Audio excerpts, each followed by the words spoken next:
अच्छा, कल हमने फॉरवर्ड को डिस्कस किया था।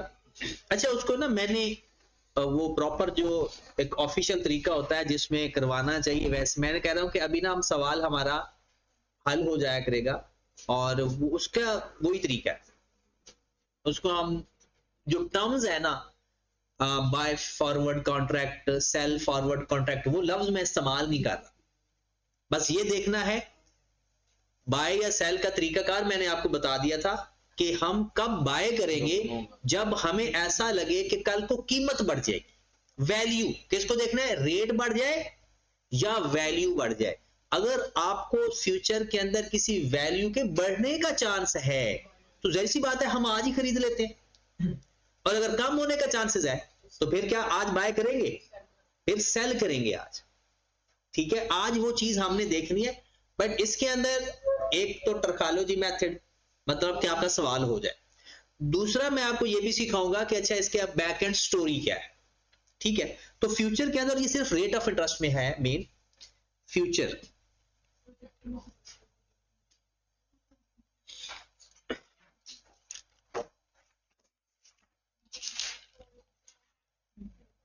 फ्यूचर के अंदर जो चीजें हमने पढ़ी थी वो क्या थी, स्टैंडर्डाइज कॉन्ट्रैक्ट होता है बिटवीन थर्ड पार्टी या इंटरमीडिएरी होता है, और उसके बाद स्टैंडर्ड साइज में सारी चीजें होती हैं, करेंसी भी स्टैंडर्ड होती है, टाइम भी स्टैंडर्ड होता है, और अमाउंट भी स्टैंडर्ड होती है। रिस्क ऑफ डिफॉल्ट होता ही नहीं है। और एक और बात हमने सीखी कि ये डे टू डे सेटल हो सकता है, जैसे कि फॉरवर्ड होता है वो डे टू डे सेटल नहीं होता, वो हमेशा एट मैच्योरिटी सेटल होता है। ठीक होगी बात।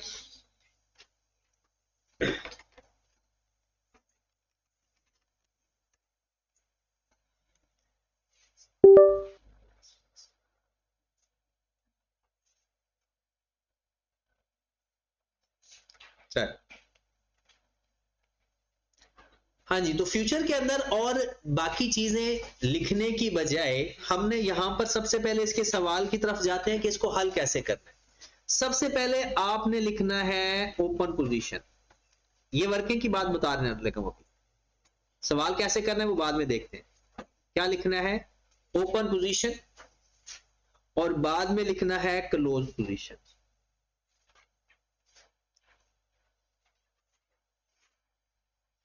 याद रखिए अगर लोन का केस होगा,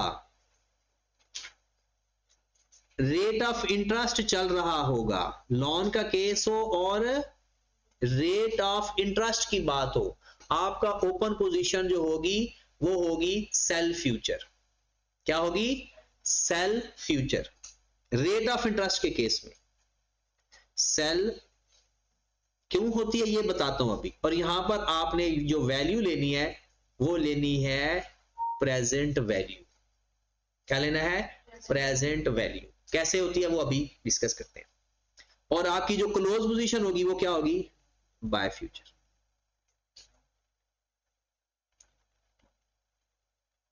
इसका जो डिफरेंस होगा वो आपका गेन आएगा या लॉस आएगा। ये किस केस में होगा, फ्यूचर के केस में। लॉन का केस अगर आएगा तो आपकी ओपन पोजीशन होगी सेल फ्यूचर और क्लोज पोजीशन होगी बाय फ्यूचर। ऐसा होता क्यों है ये अभी हम डिस्कस करते हैं। अगली बात, अगर इन्वेस्टमेंट का केस है,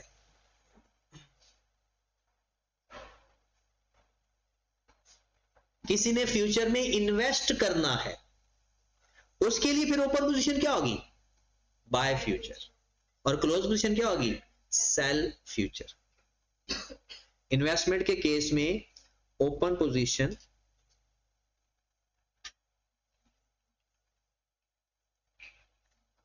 बाय फ्यूचर और क्लोज पोजीशन होगी सेल फ्यूचर। और लेंगे हम इसकी रुपीज, प्रेजेंट वैल्यू लेंगे, रेट ऑफ इंटरेस्ट नहीं लेंगे। और इसका जो डिफरेंस आएगा वो या तो गेन होगा या, वो पता कैसे चलेगा, सेल और बाय से। सेल ज्यादा है तो प्रॉफिट, बाय ज्यादा है तो लॉस। वो तो हमने देखना ही नहीं है इन्वेस्टमेंट है या लॉस लोन है। सिंपल देखेंगे बाय ज्यादा है तो लॉस है, और सेल ज्यादा है तो प्रॉफिट है, सेल ज्यादा है तो। अब हम इसको सेल फ्यूचर कहते क्यों? अब होता यह है, इसे बोलते हैं टेकिंग द लॉन्ग पोजीशन। जब सेल करने की बात है ना तो उसे क्या बोलते हैं? Taking the long position. और जब बाय करने की बात है उसे बोलते हैं टेकिंग द शॉर्ट पोजीशन। ये टर्म्स आ सकती हैं एमसीक्यूज के अंदर, वैसे तो हमारी बुक में इतनी ज्यादा डिस्कस नहीं की हुई। मिसाल के तौर पर हम लोन लेना चाहते हैं। लोन कैसे लेना चाह रहे हैं? कि बॉन्ड की फॉर्म में। लोन किस फॉर्म में लेना चाहते हैं? बॉन्ड की फॉर्म में। हमने बॉन्ड लोगों को देने हैं, हमें वो लोग पैसे दे देंगे। आज रेट है मार्केट के अंदर 10%। मार्केट के अंदर रेट क्या है? 10% बॉन्ड का। आपके जो मैं अगर किसी को देखूंगा बॉन्ड दूंगा तो वो मैं उन लोगों को 10% रेट दे दिया करूंगा। ठीक होगी बात? अगर मैं ये कहूं 10% अगर रेट है, कल को अगर मैं उसकी मार्केट वैल्यू देखूं तो यहां पर वो कोई और कॉम्प्लिकेशन नहीं लगाता, वो सिंपल कहता क्या है? 90। ये 90 क्या चीज है? अगर मैं किसी बंदे को 100 रुपया लेता हूं तो इसका मतलब है उसको 10 रुपए वापस दे दूंगा। किस सूरत में? Interest expense. वैसे तो सारे पैसे वापस देने हैं, तो मुझे जो एक्चुअल में वैल्यू मिली है 100 रुपए की बजाय वो एक्चुअल में कितना मिल रहा है? 90। अब अगर ये रेट बढ़ गया कल को, रेट तो बताओ वैल्यू कम हो जाएगी ज्यादा? अगर रेट बढ़ गया तो इस बॉन्ड की वैल्यू कल को कम हो जाएगी ज्यादा? कम हो जाएगी। और ये तो बात पता है, रेट ऑफ इंटरेस्ट और प्रेजेंट वैल्यू का इनवर्स रिलेशन होता है। अब मैंने अभी कर्ज लेना है, अगर रेट बढ़ेगा तो इसकी वैल्यू कम होने के चांसेस हैं या ज्यादा? अब जरा ध्यान से देना, अगर मेरा रेट ऑफ इंटरेस्ट इंक्रीज होगा, प्रेजेंट वैल्यू डिक्रीज होगी। फ्यूचर के अंदर आपने वैल्यू को देखना है, रेट को नहीं देखना। फॉरवर्ड के अंदर हम रेट देख रहे थे, कहीं कल रेट ना बढ़ जाए, इसमें भी कहीं कल रेट ना बढ़ जाए। अगर रेट बढ़ेगा तो उसकी वैल्यू कम हो जाएगी। अगर मैं आज बॉन्ड इश्यू करता हूं 10% वाला तो मुझे इफेक्टिव 90 रुपीज रिसीव हो रहे हैं। अगर कल को कहीं रेट ना बढ़ जाए तो मेरी वैल्यू जो मिलने वाली वैल्यू है वो कम हो जाएगी ज्यादा। अगर वैल्यू कम होने का खतरा हो तो सेल करोगे या बाय करोगे? कल को फ्यूचर में वैल्यू कम ना हो जाए तो सेल करेंगे। इसलिए मैंने आपको ऊपर पोजीशन में क्या लिखवाया है? Sell future. दोबारा सुने, फॉरवर्ड के अंदर रेट ऑफ इंटरेस्ट को देखते हैं, फ्यूचर के अंदर उसकी प्रेजेंट वैल्यू को देखते हैं। रेट बढ़े तो प्रेजेंट वैल्यू कम होती है। अगर मैं ये फॉरवर्ड का केस करता तो मैं ओपन पोजीशन में फॉरवर्ड को बाय करता, क्योंकि वहां पर मैंने क्या देखना था? रेट ऑफ इंटरेस्ट को। कहीं रेट ऑफ इंटरेस्ट ना बढ़ जाए, मुझे इंटरेस्ट ना ज्यादा देना पड़े। और फ्यूचर में किसको देख रहा हूं? वैल्यू को देख रहा हूं कि कल को जो मुझे आज प्रेजेंट वैल्यू मिल रही है, कल को अगर रेट हो जाता है 15% सपोज, तो इसकी वैल्यू कितनी रह जाएगी? 85। रेट तो फिक्स होगा ना जो नहीं, आजकल मार्केट का जो रेट चल रहा है, इफेक्टिव रेट तो हम मार्केट वैल्यू पे लेते हैं ना। तो इसलिए आप लोगों ने इन चीजों चक्रों में अभी ना पड़ो, क्योंकि ये कॉम्प्लिकेटेड चीजें हैं, टर्म्स यानी मार्केट की चीजें हैं। सिंपल सादा सी बात है, फॉरवर्ड कल हमने सीखा, उसमें आपने अपना तरीका कर देखो कि अच्छा किस तरह से आपने उसको देखना है। और यहां पर मैं आपको टर्म सिखा देता हूं और उस सवाल का एक तरीका सिखा देता हूं। एमसीक्यूज में जो सवाल है वो भी मैं बता रहा हूं। सेल में क्या करना होता है? Taking long position. और बाय में क्या होता है?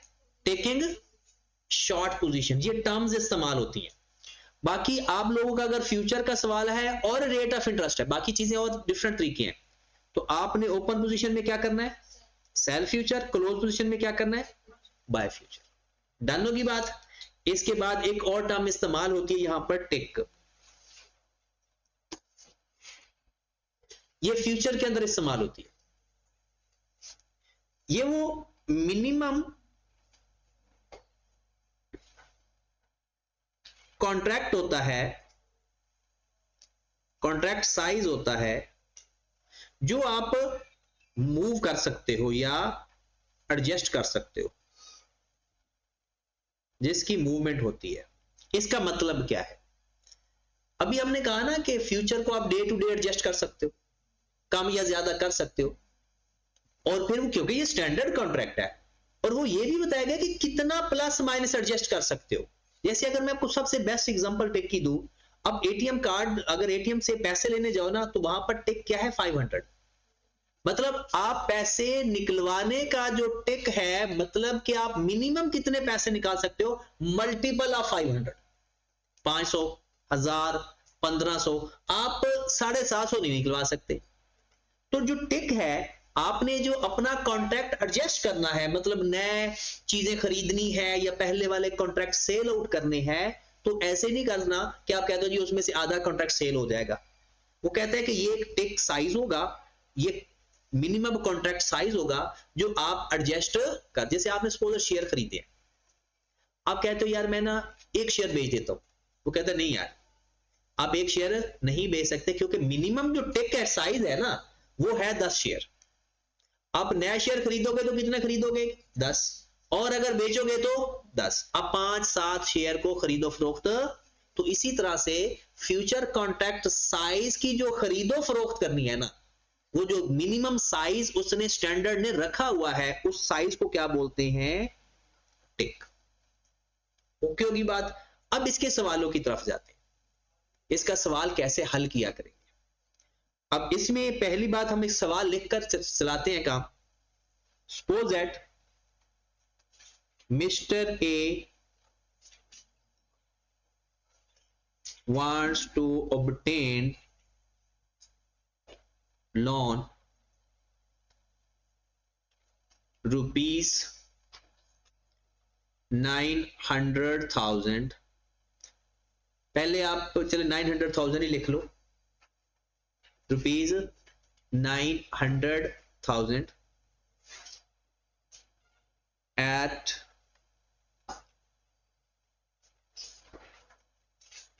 कब लेना है, 30 जून 2025।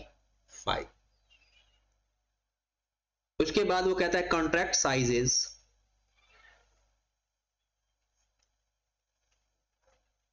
रुपीज 100,000। इसका मतलब जानते हो क्या है, मतलब आप ना 1 लाख का लोन ले सकते हो, 2 लाख का लोन ले सकते हो, 3 लाख का लोन ले सकते हो। एक कॉन्ट्रैक्ट 1 लाख से कम या ज्यादा तो हो सकते हैं, 2 लाख हो सकते हैं, मतलब 1 लाख की साइज में हुआ करेंगे, क्योंकि स्टैंडर्ड कॉन्ट्रैक्ट है ना। उसके बाद नेक्स्ट हम चलते हैं, यहां अब लिख भी ले, फॉर 6 मंथ, 6 महीनों के लिए हमें लोन चाहिए। अब पेपर में नेक्स्ट आगे आएगा, वो कहेगा कि जनाब आपके पास 3 मंथ फ्यूचर है, यहां पर डेट बताई होती है। सपोज दैट वो कहेगा आपके पास मार्च फ्यूचर है, उसका रेट चल रहा है 8%। फिर उसके बाद जुलाई फ्यूचर है 12%, और फिर अक्टूबर फ्यूचर है 13%। At 30th June 2025 rate of interest is 14%, बल्कि ये ज्यादा हो जाएगा, आप लिख लेंगे 13.5%, एंड जुलाई फ्यूचर is 12.25%। इस तरह का क्वेश्चन पेपर में आ सकता है, बाकी अंग्रेजी थोड़ी कम या ज्यादा हो सकती है।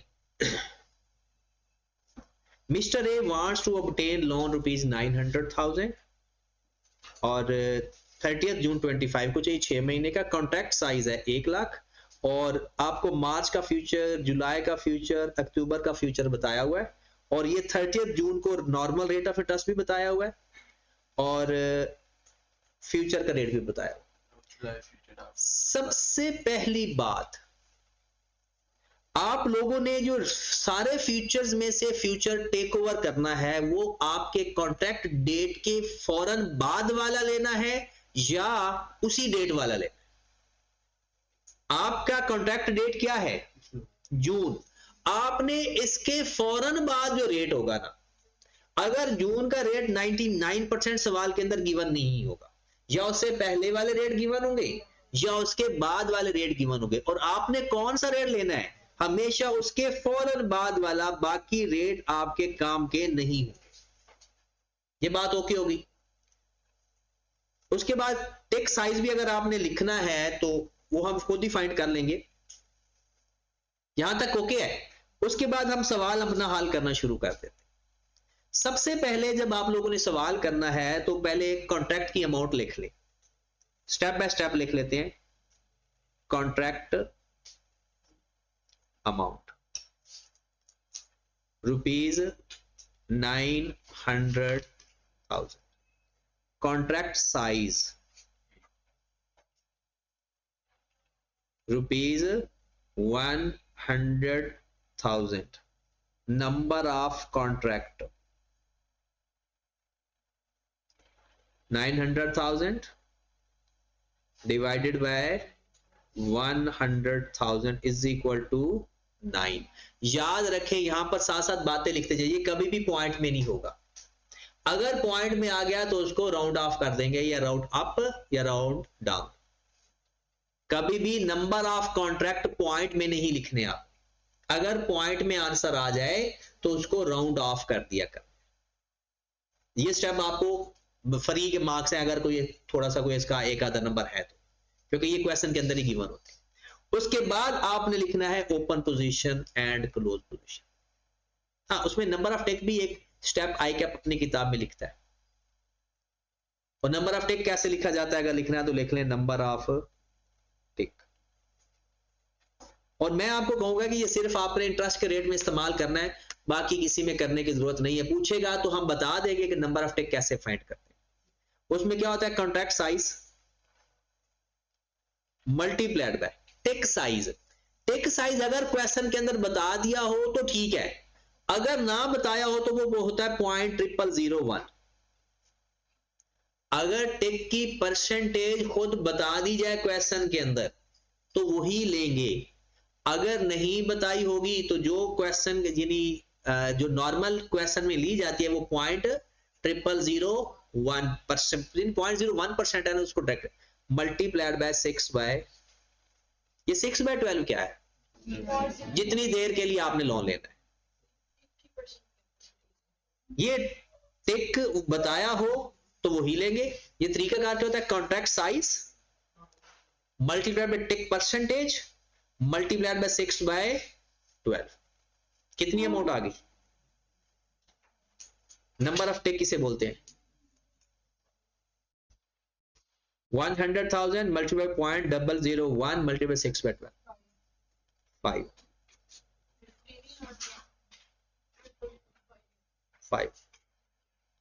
अच्छा, ये इंटरेस्ट का सवाल, फ्यूचर का सवाल हल करने का एक हमारा सीक्वेंस है। उसके बाद आपने लिखना होता है ओपन पोजीशन। असल सवाल यहां से शुरू होता है, ऊपर वाला कुछ लिखे ना लिखे कोई फर्क नहीं पड़ता। Open position, close position. बताओ मुझे, ओपन पोजीशन में सेल फ्यूचर है या बाय फ्यूचर है? लोन लेना है तो सेल फ्यूचर।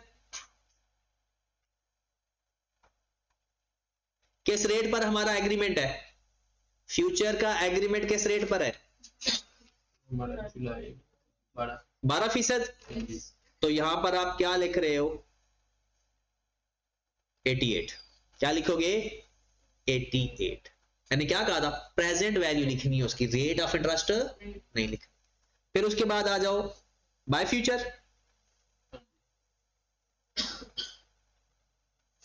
हाँ जी, बताएं जरा, आपका जून के अंदर जुलाई फ्यूचर की कितना रेट चल रहा है?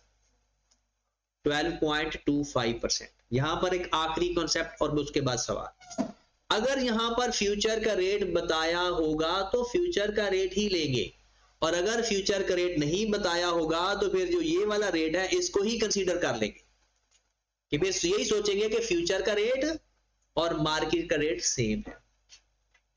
अगर फ्यूचर का रेट बताया होगा तो फ्यूचर का अपना रेट लेंगे जुलाई वाला, और अगर रेट बताया हुआ उसका मार्केट का और फ्यूचर का रेट बताया ही नहीं हुआ तो फिर कौन सा रेट ले लेंगे? मार्केट का रेट। तो बताया क्लोज पोजीशन में क्या वैल्यू है? क्लोज पोजीशन की क्या वैल्यू? 12.5%, मतलब 87 पॉइंट। गेन आया या लॉस? गेन आया या लॉस? गेन कैसे पता चला? सेल 88 है, buy 87.5, gain on 87.75, gain on future 0.25। आपका जो फ्यूचर का रेट है जो आपने ओपन पोजीशन पे टेक ओवर किया वो कितना है? 12%। तो 100 में से 12 माइनस कर दो, प्रेजेंट वैल्यू लेनी होती है ना रेट को निकाल के, और इसका रेट कितना था? 12.25%, और 100 में से माइनस करके हमने हमेशा कौन सी वैल्यू लेनी है? रेट ऑफ इंटरेस्ट नहीं लेना, बल्कि उसकी प्रेजेंट वैल्यू लेनी, डिस्काउंटेड वैल्यू कह लो। मतलब 10% उसके अंदर इंटरेस्ट है ना, तो 10% 100 में से निकाल के जो वैल्यू बचेगी वो ले। हाँ जी, गेन ऑन फ्यूचर हमारा कितना आ गया?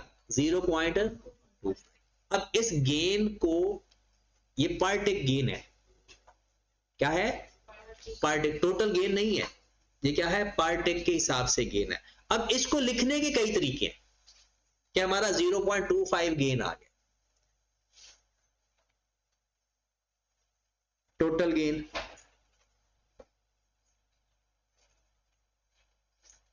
टोटल गेन का लिखने का क्या तरीका होता है? Number of contract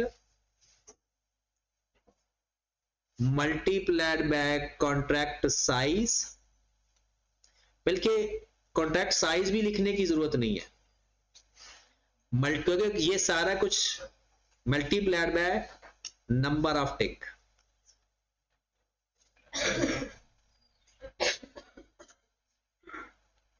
number of contract multiplied by number of tick multiplied by gain.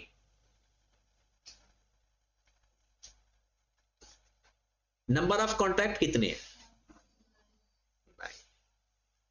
Multiplied by number of टिक कितने हैं? 5, मल्टीप्लाइड बाय गेन कितने हैं? 0.25 मल्टीप्लाइड बाय 100, या 100 ऊपर भी साथ ही लिख लें ताकि गलती ना हो। कितना आ गया? 1125।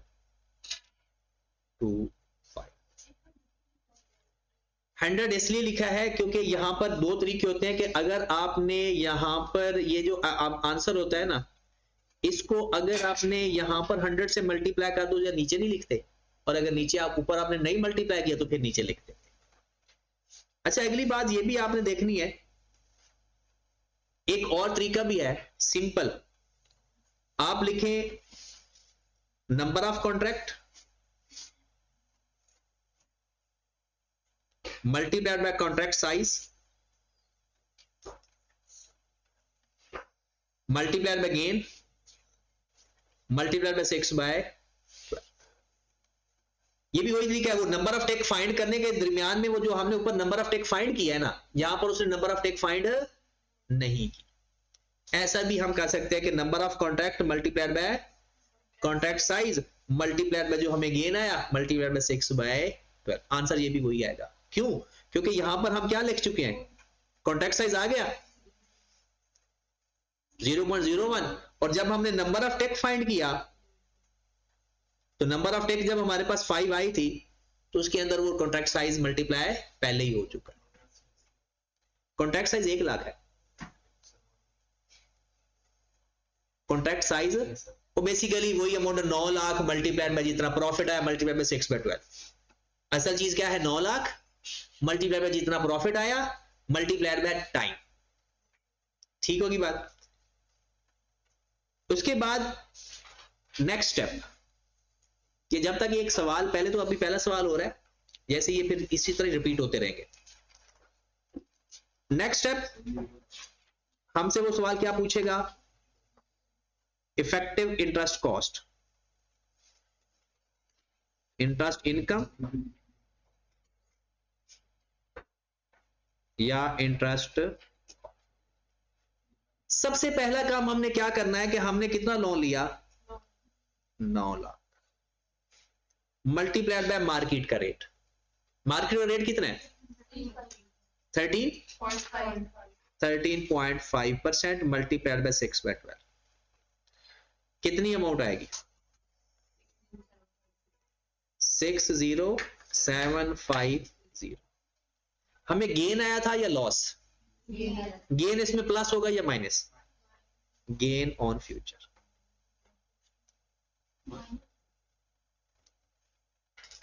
डबल 125, इसकी परसेंटेज सही लगानी है, बस ये कि एक जीरो आगे पीछे होगी तो एक जीरो आगे पीछे हो जाता है। Effective interest cost, effective interest cost कितना, 5962। मतलब हमें एग्जैक्ट ये वैल्यू इंटरेस्ट के तौर पर पड़ेगी, और लोगों को कितनी वैल्यू पड़ रही होगी, 60,750। पेपर में हमें ये सवाल भी आ सकता है कि इंटरेस्ट कॉस्ट बताओ, अगर फ्यूचर ना खरीदा होता या फ्यूचर कॉन्ट्रैक्ट ना होता तो 60,750, फ्यूचर कॉन्ट्रैक्ट की वजह से 59,625। अच्छा, इफेक्टिव, ये तो अब हम लोग फाइंड करके बता ही सकते हो। इफेक्टिव इंटरेस्ट रेट बता सकते हो, इफेक्टिव इंटरेस्ट रेट, हमें कितना इंटरेस्ट कॉस्ट पड़ रही है, कितनी अमाउंट के बदले पड़ रही है, मल्टीप्लाइड बाय 12/6 मल्टीप्लाइड बाय 100। कल ये पढ़ा था फार्मूला, अगर किसी को नहीं पता चलता तो ये फार्मूला बेसिकली I = PRT है, यहां से R फाइंड किया गया है। तो बताएं जरा इसका सॉल्यूशन। 13.25 यही आ रहा है। अब मार्केट में रेट क्या चल रहा है पता है, 13.5%, और हमें कितना इफेक्टिव रेट पड़ा है, 13.25%। तो हम फायदे में रहेंगे। ये है फ्यूचर का टोटल क्वेश्चन का हल करने का तरीका। क्या हो रहा है, देखो ना, 59,625 डिवाइड बाय 9 लाख, जो भी आंसर आएगा उसको 6/12 से 6/12/6 से करना है और मल्टीप्लाई बाय 100।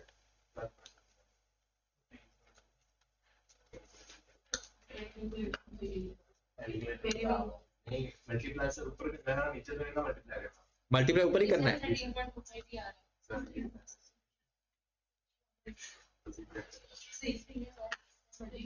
ये 9 लाख के साथ मल्टीप्लाई नहीं हुआ वापस, हो गया, चले ठीक हो गया। अगला सवाल। अच्छा, अब सवाल का दोबारा स्टाइल चेक करें। कोई भी सवाल है, इसमें से जो हमने किया है ना, उसने सारा नहीं पूछना हमसे, उसमें से कोई एक चीज पूछ लेगा। नंबर ऑफ टेक एक दफा उसने पूछ लिया तो 2 नंबर का सवाल आ गया। फिर उसने ये पूछ लिया था कि बताओ आपकी जो ऊपर पोजीशन है वो क्या है, क्लोज पोजीशन क्या है। मतलब इस सवाल को वो टुकड़ों में पूछता है। अभी तक रेट ऑफ इंटरेस्ट का फुल फ्लैज क्वेश्चन नहीं आया, और ना ही ये ज्यादा चांसेस हैं, क्योंकि इसका सवाल जो आता है वो एक्सचेंज रेट से आता है, क्योंकि वो एक बड़ा सवाल होता है, उसके सवाल में चीजें भी इतनी ज्यादा होती हैं। वैसे दोबारा देख लें, सबसे पहले यहां से क्वेश्चन शुरू किया था, अमाउंट लिख लें पहले, सवाल हो गया। कॉन्ट्रैक्ट साइज लिख दें, ठीक है, नहीं लिखना ना लिखे, नंबर ऑफ कॉन्ट्रैक्ट लिखना है लिख ले, नहीं लिखना, नंबर ऑफ टेक फाइंड करना है, ये सारी चीजें ऑप्शनल है। आपका सवाल यहां से शुरू होता है, रेट ऑफ इंटरेस्ट का ओपन पोजीशन, क्लोज पोजीशन, ये आपको पता होना चाहिए। ओपन में लोन है तो सेल फ्यूचर, और अगर इन्वेस्टमेंट है तो बाय फ्यूचर। इसका जो डिफरेंस होगा वो हमारा गेन होगा या लॉस होगा। फिर उसके बाद यहां पर एक फॉर्मेलिटी है नंबर ऑफ टेक फाइंड करने की, टोटल गेन फाइंड कर लेंगे, टोटल गेन फाइंड करके यहां पर अपना गेन, ये वर्किंग है इंपॉर्टेंट जो पेपर में पूछी जाती है। इस वर्किंग को किस तरह से करना है? पहले मार्केट रेट के ऊपर अपना इंटरेस्ट लेना है, अगर गेन है तो एक्सपेंस में माइनस हो जाना है, और एक्सपेंस हो बाद में भी लॉस हो तो प्लस हो जाएंगे। ये हमारे इफेक्टिव इंटरेस्ट कॉस्ट है। एक क्वेश्चन इस टाइप का करते हैं जिसमें हमें लॉस आए, तो फिर इसको कैसे डील करना है वो देखते हैं। अगर लॉस होता ना तो ये अमाउंट इसमें माइनस ना होती, प्लस हो जाती, क्योंकि एक्सपेंस में लॉस प्लस हो जाता है। तो मोस्टली क्वेश्चन जो आता है ना वो आता ही लोन का है, इसलिए हम एक लोन का और क्वेश्चन करते हैं जिसमें हमें लॉस आ रहा हो। इसी पैटर्न पे करना है। क्वेश्चन लिखें, ऐसे ये सवाल जो मैं अभी लिखने लगा हूं ना ये पेपर में आपको कम आता है, लेकिन ये फिर इसका एंड है, इससे ज्यादा कोई टेक्निकल सवाल हो नहीं सकते। लोन हम कर लेते हैं 12,50,000, 11,50,000, और आपके पास आपको चाहिए एट 30th अप्रैल 2025, आपके पास मार्च फ्यूचर है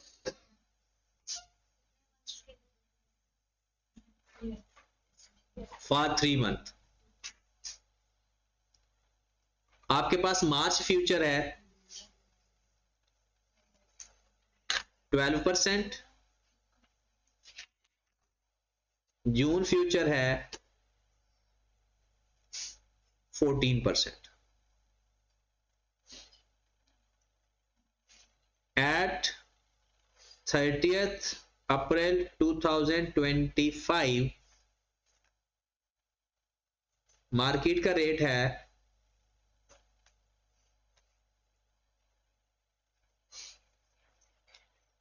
15%, बल्कि कर लो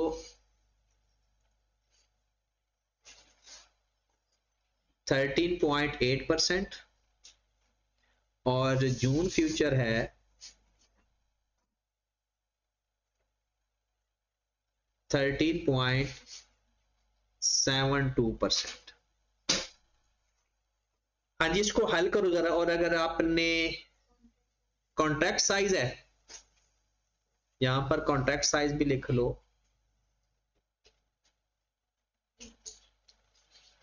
कॉन्ट्रैक्ट साइज आप लिख लो 2 लाख। करो जरा try step by step. That could be the other perspective, rate का difference. नहीं, इसके ना वो स्टेप के मार्क्स होते हैं।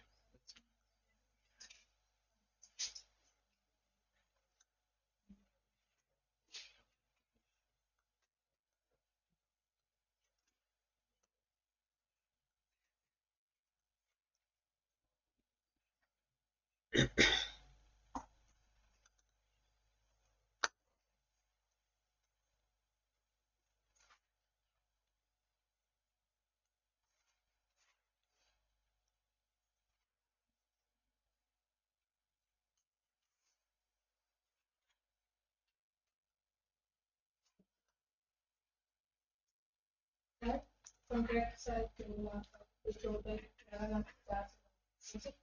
बिल्कुल नहीं हो सकता ना, मैंने कहा तो था अगर पॉइंट में आ जाए तो राउंड ऑफ कर देना।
टोटल लॉस किसी का तरीका सारे एक ही है, बस एंड पे ये देखना है कि आपने इनकम और एक्सपेंस को, दोनों इनकम है तो प्लस, दोनों एक्सपेंस है तो प्लस, अगर अपोजिट है तो माइनस।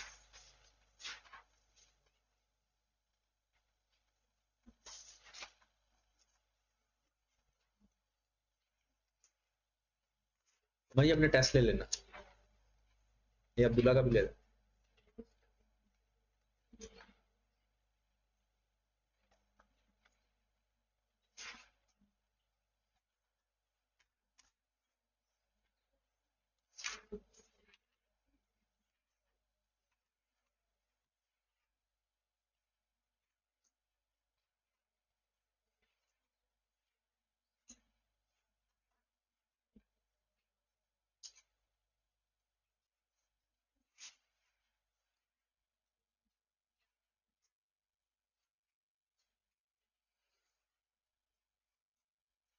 हो गया?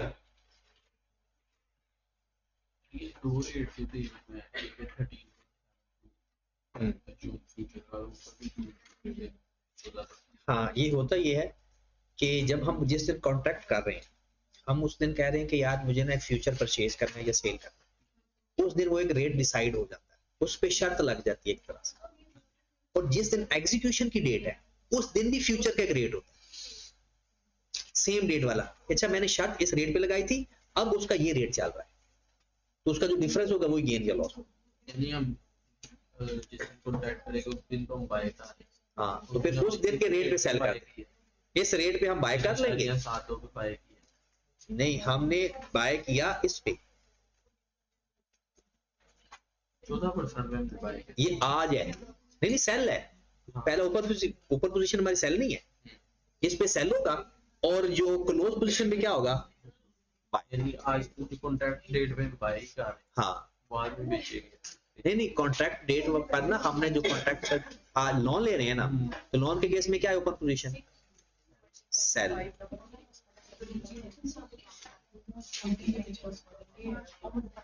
क्या हुआ, कर लिया? इफेक्टिव रेट कितना आ रहा है? 14.09। चलें जी, देखते हैं इस सवाल के, वो तरतीब ही है सारी। मैंने यहां से स्टार्ट कर रहा हूं नंबर ऑफ कॉन्ट्रैक्ट से, नंबर ऑफ कॉन्ट्रैक्ट कितने हैं? नंबर ऑफ कॉन्ट्रैक्ट, पहले अमाउंट कितनी है? 11,50,000 डिवाइडेड बाय 2 लाख, कितना आ गया? 5.75 अप्रोक्सीमेटली 6 कॉन्ट्रैक्ट। यहां तक को ओके है? उसके बाद नंबर ऑफ टेक भी इधर ही फाइंड कर लो, वैसे वो नीचे number of tick, number of tick किस तरह से फाइंड करते हैं? पहले contract size multiplied by 0.0001 multiplied by 3/12, कितना आ रहा है? 5। उसके बाद ओपन पोजीशन, और ये तो फिक्स है चीजें, आपने सोचना ही नहीं है। आप इन्वेस्टमेंट कर रहे हो या लोन ले रहे हो? लोन लेना है तो ओपन पोजीशन क्या है? Sell future. अब उसको देखना चाहिए, मैं बताऊंगा उसे, लेकिन अभी है वो फॉरवर्ड में इसमें इस तरह से देता है और इसमें वो अपनी डील इस तरह से करते हैं, तो मैंने समझा भी नहीं रहा आपको, क्योंकि अगर समझाने में जाएंगे तो ये बहुत बड़ा टॉपिक है, इसलिए हम उस साइड पर अभी नहीं जा रहे, ठीक है? क्योंकि ताकि ना, मैं कहता हूं अभी सवाल हो जाए ना, फिर इस दिन टाइम मिला ना तो इसके ऊपर गपशप करेंगे। सेल फ्यूचर, हाँ जी, किस अमाउंट बताओ सेल फ्यूचर की? सेल फ्यूचर की अमाउंट कितनी है? 80। क्लोज पोजीशन बाय फ्यूचर कितना? 86.28। बाय है 86.28 और सेल है 86। बताओ गेन है लॉस? Loss on future 0.28। उसके बाद टोटल लॉस फाइंड कर लें। नंबर ऑफ कॉन्ट्रैक्ट कितने हैं? 6 मल्टीप्लाइड बाय 5 मल्टीप्लाइड बाय 840। उसके बाद इफेक्टिव इंटरेस्ट कॉस्ट, जो सवाल जहां तक पूछेगा वहां तक उसको फाइंड करके दे देंगे। इफेक्टिव इंटरेस्ट कॉस्ट पहले लेना है टोटल इंटरेस्ट मार्केट रेट पे। टोटल इंटरेस्ट कितना बनता है हमारा? 3967 अमाउंट कितनी है? 11,25,000 multiplied 50,000 multiplied by 13.8% multiplied by 3/12 39,675 loss on future. Interest expense है, लॉस उसके अंदर ऐड होगा। हमें ये इंटरेस्ट एक्सपेंस भी बढ़ेगा और हमें ये भी अपनी जेब से वो शर्त भी हार चुके हैं। तो टोटल हमें इफेक्टिव इंटरेस्ट कॉस्ट कितनी पड़ी? इफेक्टिव इंटरेस्ट कॉस्ट 40,515 और इफेक्टिव इंटरेस्ट रेट कितना पड़ा हमें? Effective interest rate 40515 divided by 11,50,000 multiplied by 12/3 multiplied by 100 कितना? अब देखिए 092%। हमें रेट पड़ेगा 14% और लोगों को रेट पड़ रहा होगा 13 तो हमें नुकसान हो गया क्योंकि ये शर्त हम हार चुके थे। ठीक होगी बात। इन्वेस्टमेंट का सवाल आपकी बुक में भी नहीं है, वैसे वो आपने करना जरूर है। आपको कुछ क्वेश्चन मैं आप बता रहा हूं, ये आपने रीडिंग एमसीक्यूज के लिए कर लेनी है और सवाल अपनी प्रैक्टिस करने के लिए कर लेने हैं। आज कल हमारे पास ना ये फ्यूचर तीनों को दोबारा ऑप्शन भी करवाना है, तो कल रेट ऑफ इंटरेस्ट हमारा कंप्लीट हो जाता है।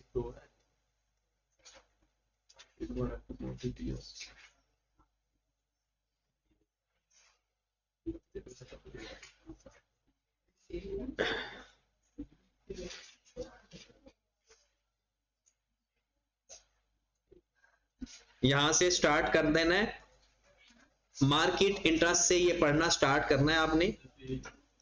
पेज नंबर है भाईजान 307। ठीक है, इसको बस एक नजर पढ़ना है, इसकी ज्यादा चीजें, ये सारी वही चीजें हैं जो हम बात कर चुके हैं और साथ ये क्वेश्चन उसने एग्जांपल लाजमी करनी है, उसने थ्योरेटिकल फॉर्म में की। आप जो आपका आंसर होगा वो इसी की अंग्रेजी के अंदर ही डिस्कस हुआ होगा। फ्यूचर भी ऑप्शन से पहले पहले सवाल करने हैं, एक एक सवाल है या दो दो सवाल है मैक्सिमम यहां तक अंग्रेजी, और इसके सेल्फ टेस्ट के सवाल कर लेने हैं, एक एक सवाल है इनका वो भी कर लेने हैं। अच्छा, इसको भूलना नहीं है क्योंकि ये आसान होता है इसलिए जल्दी भूल भी जाता है, क्योंकि जब हमने पढ़ना है ना करेंसी में जाना है तो ये इसकी तरफ कोई तवज्जो नहीं देगा फिर।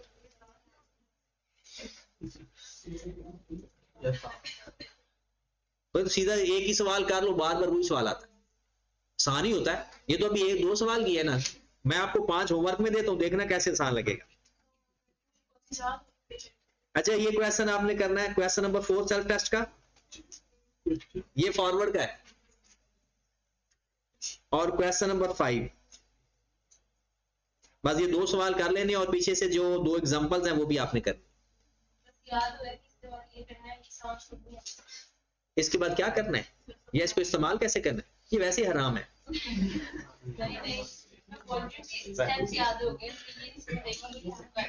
अब वो तो मैंने समझा ही नहीं रहा, मैंने बार बार तो यही कह रहा हूं कि अगर हम इसके समझने वाली साइड में जाएंगे तो ये बहुत बड़ी चीजें हैं और इसको प्रॉपर हम टाइम मिले ना, किसी दिन टाइम मिला ना कि कुछ करने का दिल ना कर रहा हो तो फिर हम इसके ऊपर बात करें कि ऐसा कर होता क्यों। पेपर में तो हमने सवाल ही करना है ना।